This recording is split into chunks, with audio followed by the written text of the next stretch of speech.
participer au débat. On a deux invités, à commencer par Fabrice Hawkins, le suiveur du PSG pour RMC. Salut Fabrice. Hi Fab.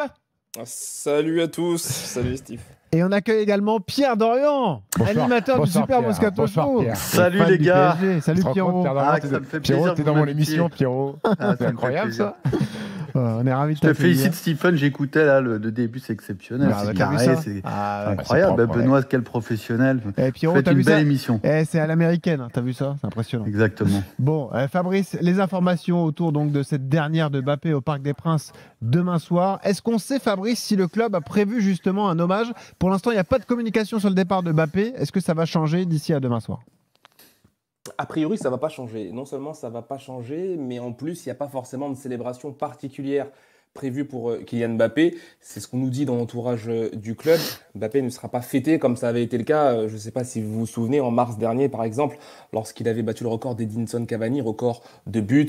Il y avait une grande fête, il y avait une estrade au Parc des Princes. On l'avait vraiment fêté avec fracas et avec beaucoup d'applaudissements du côté du Parc des Princes. Là, c'est pas le chemin que semblent prendre les événements de demain. En interne, on explique que l'officialisation de son départ seulement 48 heures avant le match de demain soir laisse finalement pas beaucoup de temps. Il faut surtout préciser que les relations entre Kylian Mbappé et Nasser El Khelaifi, le président du Paris Saint-Germain, sont froides. Ça ne vous aura pas échappé dans ces 3 minutes et demie quasiment de vidéo de vendredi soir. Il n'y a pas eu mention de Nasser El Khelaifi. Ça a été diversement apprécié comme vous pouvez l'imaginer. Donc c'est pas quelque chose aussi qui permet de penser que demain il y aura une célébration particulière pour Kylian Mbappé. Cependant, il y aura quand même certaines personnes qui vont se réjouir pour lui, en tout cas qui vont l'applaudir, Kylian Mbappé, le remercier de ses 7 saisons passées au club, les ultras du Paris Saint-Germain avec qui il a passé un moment vendredi soir lors d'un barbecue au Parc des Princes. Il lui prévoit un énorme tifo. Donc a priori pas de célébration officielle pour Kylian Mbappé, des applaudissements nourris et quelque chose qui est prévu par le CUP, le collectif Ultra Paris. Et en revanche, ce qu'on nous dit, c'est que le Paris Saint-Germain va bien fêter son 12e titre de champion de France. Voilà, ce sera plutôt des festivités autour de ce 12e titre de champion de France. Donc des festivités globales et pas uniquement tournées vers Kylian Mbappé. Parce que hier, je suis rentré un petit peu tard et je suis passé devant le parc et je pense qu'ils préparaient des choses. Il y avait une petite répète. Ah, t'as déjà vu J'ai pas déjà vu, mais il y avait beaucoup de lumière autour du Parc des Princes à une heure un peu tardive. Donc je pense qu'ils essayaient des choses. Stephen, est-ce que les supporters parisiens sont ingrats avec Mbappé alors? Moi, ça fait longtemps que dans le sport, j'ai pas vu autant d'avis divergents et différents sur une personne, sur un athlète comme Kylian Mbappé. Moi, je vais parler pour moi, il n'y a aucune ingratitude pour moi. Moi, j'ai profité pendant 7 ans d'un des meilleurs joueurs du monde au PSG, dans un club français. Moi, j'ai du mal aujourd'hui quand j'entends, et c'est pas la majorité, mais j'entends des gens dire qu'ils partent. On est content qu'ils partent parce qu'aujourd'hui, on va pouvoir avancer et créer quelque chose d'un peu plus collectif. Moi, ça me fait mal de prendre du plaisir de voir Kylian Mbappé partir du championnat de France et du Paris Saint-Germain. J'ai du mal à comprendre ça, du mal à comprendre qu'on puisse. Il y a une part de dépit amoureux aussi. Oui, mais est-ce que Kylian Mbappé ne sait pas communier avec le public, ne sait pas partager les choses. Il l'a reconnu dans sa vidéo, d'ailleurs. Ne sait pas bien s'exprimer avec eux, et peut-être pas dans le partage, et peut-être un peu trop centré sur ses résultats. Mais il est peut-être authentique. Moi, je préfère ça qu'à des mecs qui font des simagrées et du vent, qui embrassent 3 fois le logo sur le maillot devant le public, alors que tout ça pour masquer des carences dans le jeu. Voilà, ça n'a pas matché peut-être entre le public et Kylian Mbappé. Mais moi, s'il avait pu rester encore plus longtemps, j'aurais voulu qu'il reste, parce que tu ne te sépares pas comme ça d'un des meilleurs joueurs depuis Papin. On n'avait pas eu un Français si proche du Ballon d'Or sous un maillot d'un club français. Il a gagné beaucoup d'argent, oui, on lui a donné beaucoup d'argent, mais il y a des gens qui ont accepté lui donner beaucoup d'argent aussi. Voilà. Et puis dès le départ, il avait dit le Paris Saint-Germain, c'est pas ma finalité à moi. Ma finalité, c'est un autre club, c'est le Real Madrid.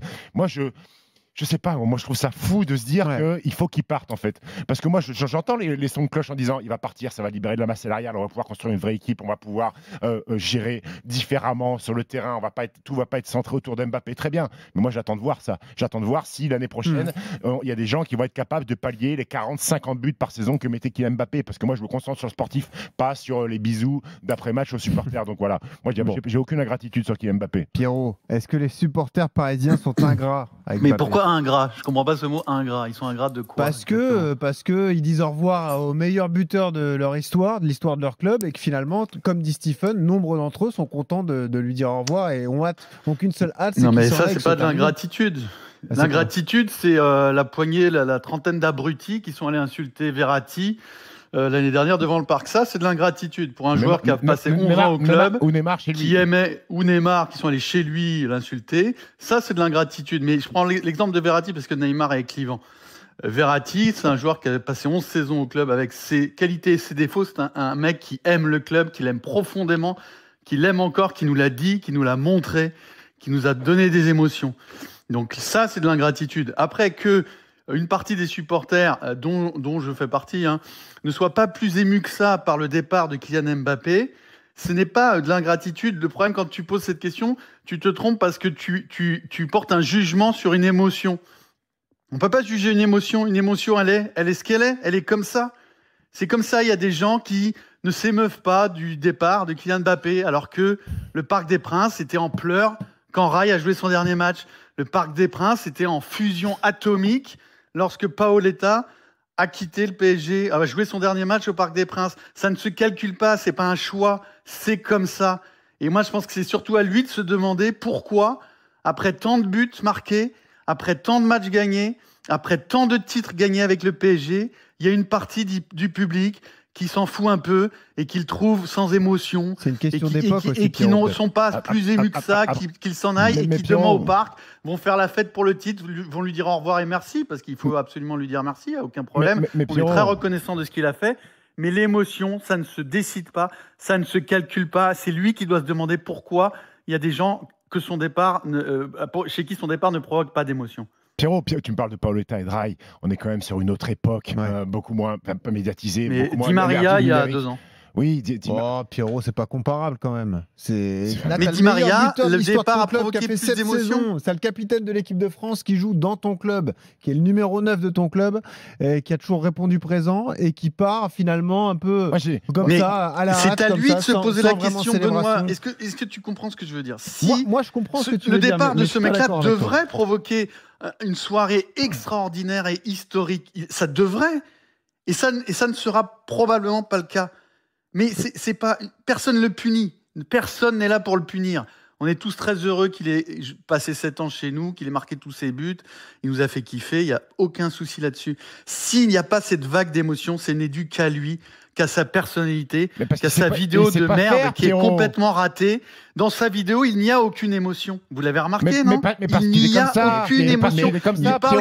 Il parle comme un ministre. Il parle comme un commercial de la BNP. Pierrot, tu peux pas il a une phrase terrible. À la fin de sa vidéo, il dit « Oui, je vais continuer à m'intéresser aux résultats du Paris Saint-Germain. » Oui, alors est-ce que ça vous intéresserait un prêt à 3,5%, madame? Oui, je vais y réfléchir avec mon mari, puis on revient vers vous pour notre prêt immobilier. C'est très marrant, Pierrot, il faut le souligner, c'est très marrant.